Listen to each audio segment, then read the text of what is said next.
So get the thing that you really desire, which is spiritual happiness, and then you can let go all those other things. Then you won't have a care in the world. It'll be like, I can sit under a tree with my beads and chant, and I'm fine. That's where you want to be. That's where everybody really wants to be. To where they feel fine. No matter what happens. Yeah, if it rains or if it doesn't rain, or if we're in Chile or if we're wherever we are.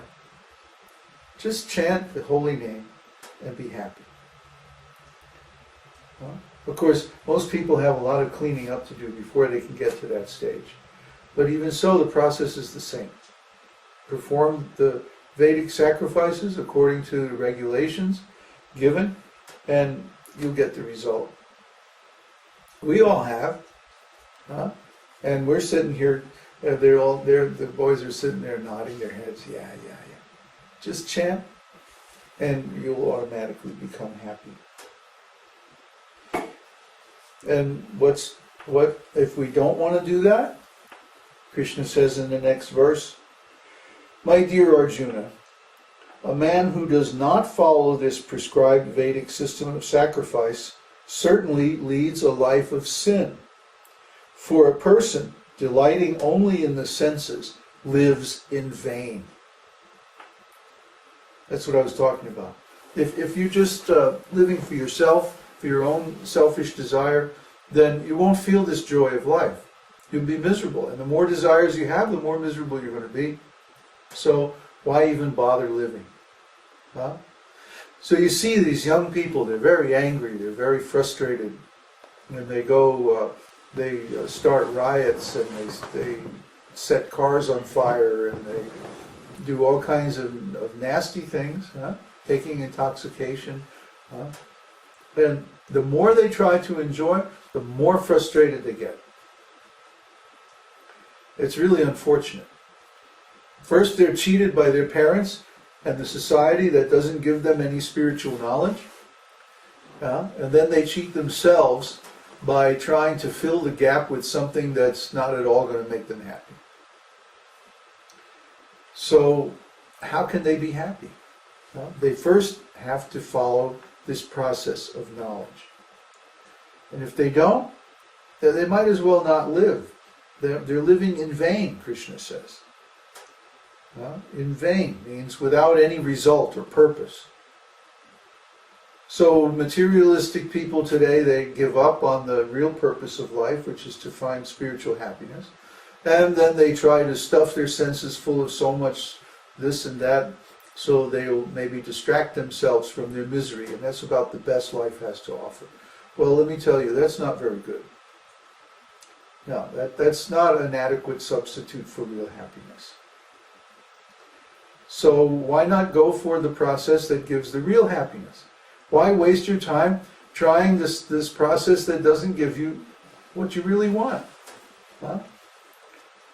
Of course, the whole society, the whole economic system, the whole social system, everything is set up for the wrong process. It's very easy to do the wrong process. Just follow what everybody else is doing. Just follow the system. In order to do the Vedic process or the spiritual process, you have to go against the whole social system. Yes, we know that. That's okay. It's not going to hurt you. You can go against the whole system. It's all right. We have found that even if nobody else in the world agrees, this process still works. So if you follow it, you'll still get the result. Doesn't matter whether anybody agrees or not. Doesn't matter whether anybody understands you. Nobody's going to understand you. Their consciousness and your consciousness are completely separate. The soul is individual by constitution. I am not aware of your consciousness, you're not aware of my consciousness. If I pinch myself, you don't feel it. So, that means nobody is ever really going to understand you. Nobody except Krishna. Krishna is within your heart as super soul. Antaryami means that he lives within the heart and he knows everything. So he can really love you. Nobody else can really love you because nobody else can touch your soul directly. Nobody else knows the contents of your consciousness except Krishna. So only he can really love you. Only he can really reciprocate your love. So if you love him and he reciprocates your love, then you'll be happy. You won't need anybody externally. Try to understand. This chasing after happiness externally is a complete waste of time. Stop it. Stop wasting your time. Go within.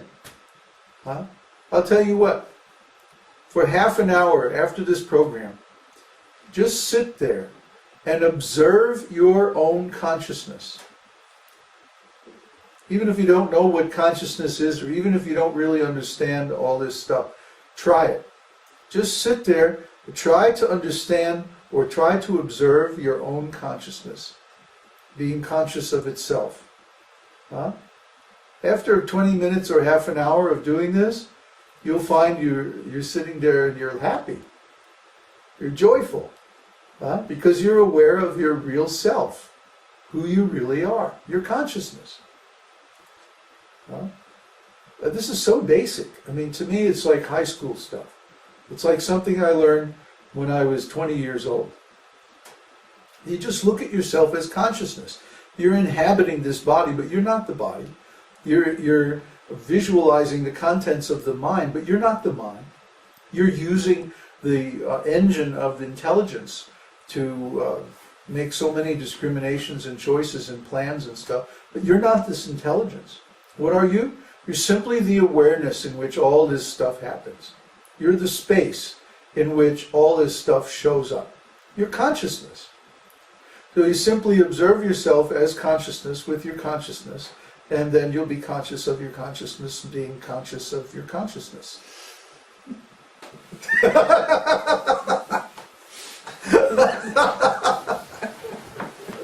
Consciousness is so cool. You see? Isn't it? Wow. So if you do this, if you try this simple experiment, just indulge me, okay? Just spend 20 minutes or half an hour trying to be conscious of your consciousness. One of the attributes of consciousness is, of course, that it's recursive and it's self-referential. So if you are conscious of your consciousness, being conscious of consciousness, consciousness, then what you're doing is setting up a feedback loop, of course. And so what is it doing? Simply is amplifying its own awareness. You see? Consciousness is wonderful stuff. I urge you to explore your consciousness. Then this leads to the thought, well, where does consciousness come from? It doesn't come from this world. It can't. Nothing in this world has those same kind of attributes as consciousness. And we also see that consciousness is not measurable in this world. You broadcasting video? Is working? Oh, cool.